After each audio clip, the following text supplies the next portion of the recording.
Hey, welcome to the Wandering Home podcast. This is Kevin. Normally, I'm with my buddy Tyler on these episodes, but today I was coming back from visiting him up in Huntsville, and just we went to church together. We went to a mega church in that area. I'm not going to mention the church's name, but we went to a mega church service, and I had a lot of thoughts, like a lot of things that I was thinking about while I was in the service, mainly because for the last year and a half, I've been going strictly to Catholic Mass. I haven't been to a Protestant service in probably a year and a half. And it was really weird. It was really weird going back after being part of Catholic Mass for so long.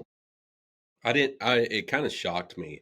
I didn't realize that it was going to be that different because I'd grown up Protestant my whole life and used to some things that are Protestant. And I was a worship leader. I was a preacher. And so that dynamic was normally should have been normal to me and has been normal to me in my life. But I'll just be honest, it felt weird. It felt different. And so I was thinking about what are some things that like made it feel different, and what were the reasons why it felt weird. And so just kind of wanted to talk about it and talk about what was going on in there. One is when we got into the service, this church did a wonderful job of welcoming us. I think when me and Tyler walked in, and he's going to do an episode about his experience with multiple different churches in that area. But one really positive thing that I could say about this church was that they were all over us when we got into the foyer. I mean, people were coming by, checking in on us, seeing if we needed anything. And so I thought that was really cool and welcoming. And that was a check mark for them because they were so cool with us. But when we got in the service, we went to the front of the church, like third row, and we're just kind of taking notes, trying to figure out the lay of the land. But when the service started, there was a song, like a really, really upbeat song that happened, and everybody stood up. We didn't know they were going to stand up. This is not a knock. This is not negative, but everybody started standing up and clapping, and it was like really, really pumped up, really, really energetic, almost like the Bulls intro. If you're a kid from like you watched Michael Jordan play in the '90s, you know the song I'm talking about when they would come in and like name their lineup. That's the way that it felt. And I leaned over to the lady beside me and was like, do y'all do this every Sunday? Like, is this song playing? She said, yeah, it's kind of a way to get us all to know that we're about to start. And so people on stage are jumping up and down. It's really amped up. And then they started into the worship. There was a fog machine. There were lights. There was a lot of production involved. The lead guitarist had a microphone in front of him, but he wasn't singing. He was using the microphone to orchestrate the music, and so he was telling them like, "Hey, we're going to do the chorus again, or we're doing this." And I imagine the sound booth was probably in his ear, like telling him kind of what they were doing next, and he was kind of helping to guide that on stage. What was really strange was when the pastor got up right before the sermon, he prayed, and the drummer starts kicking into this like drum roll, like this really amped up drum roll. And I don't know, it just felt like so emotional. And I don't know how to. I mean, I don't know how I felt about it. I guess maybe we use music to move emotion, and that it can be a tool. So maybe it wasn't a bad thing, but it just for me it felt different being part of something the last year and a half to then going back and visiting something like that. Just, I don't know, it just felt weird. And again, it may not have been weird. It may have been something that they could use. But one thing that really stuck out to me was the fact that the summit of the church service was the sermon, that for 40 minutes, 30 minutes, something like that. I don't know how long the guy went. He was on a screen at another church, and so this church happens to like broadcast the preacher out to a bunch of different locations. But that was like the summit. That's like what we were building up to. And that seemed kind of strange, that like, we're getting to where we're building up to listen to this guy's opinion of the text. And it made me think about the differences between the Mass and a service like that, because really the sermon in a Mass is not the focal point of the service at all. Like it's a part of it. It definitely is. But like my priest goes about 8 minutes on his homily or sermon, and it's not the focal point. The way that a Mass goes is we will, read 3 different scriptures, first have a time of confession and repentance, read through 3 scriptures, and then a homily, one from the Old Testament, one from the New Testament, and then one from the Gospel. And then the priest will share a homily, normally from the Gospel, but will go into some of the passages from, that we read from the Old Testament and New, and they're typically going to be connected.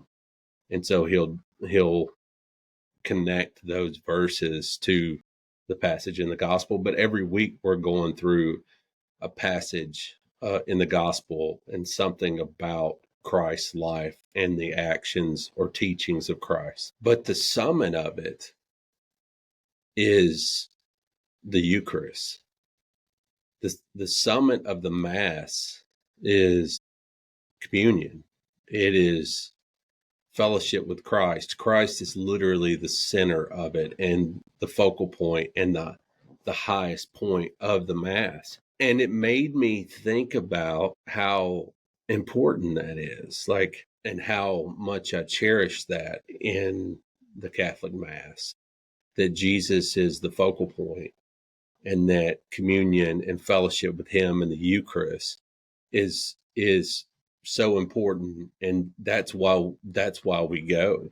I mean, we go to fellowship with, obviously, our other believers, to fellowship with one another and to encourage one another, but we're going there to fellowship with Christ and to be in his presence through the Eucharist. And that was, I don't know, it struck me.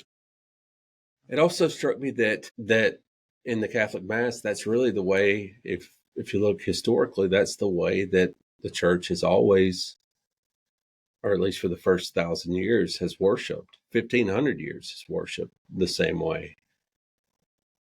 And now in the last 500, we've kind of changed it and no longer put communion and the Lord's Supper in the summit of our services, but we've put the pulpit at the summit. And I don't know, I felt like that was strange. I felt odd about it. And so I'd love your thoughts on that.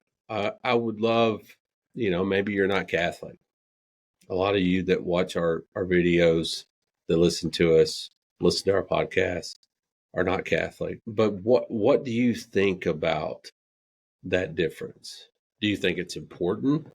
Do you think that it's something that we should be doing?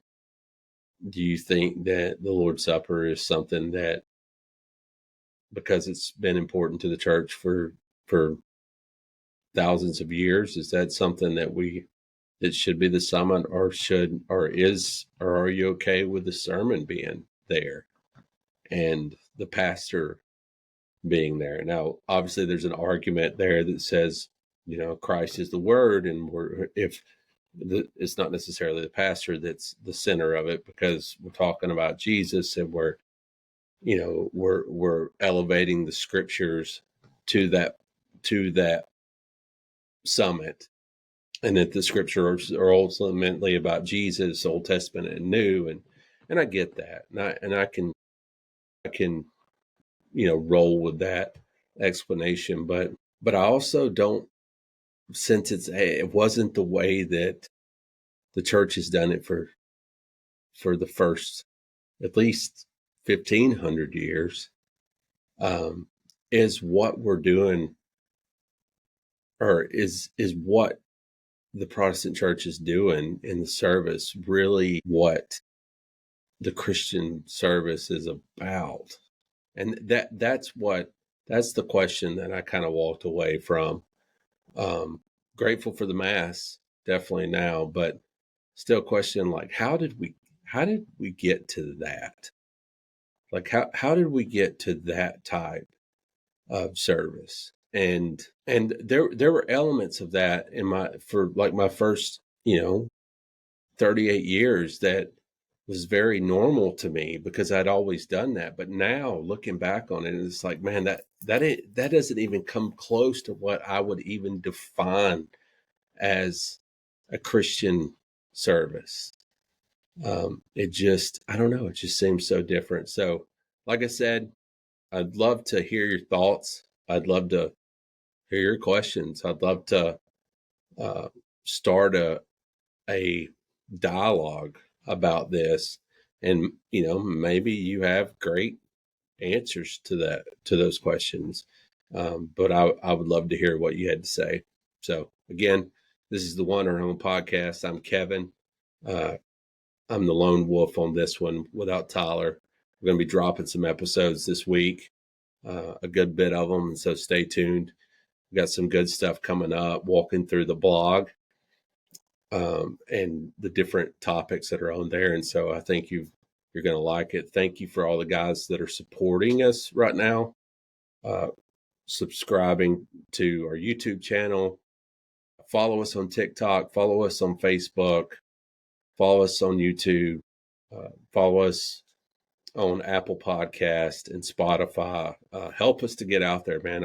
Our goal is to get this to as many people as possible who have questions about faith. We want to tell people stories, and we really want to ask questions and to get a message out of hope for people that have fallen and people who are looking for recovery. So keep getting the message out there, and we appreciate you guys.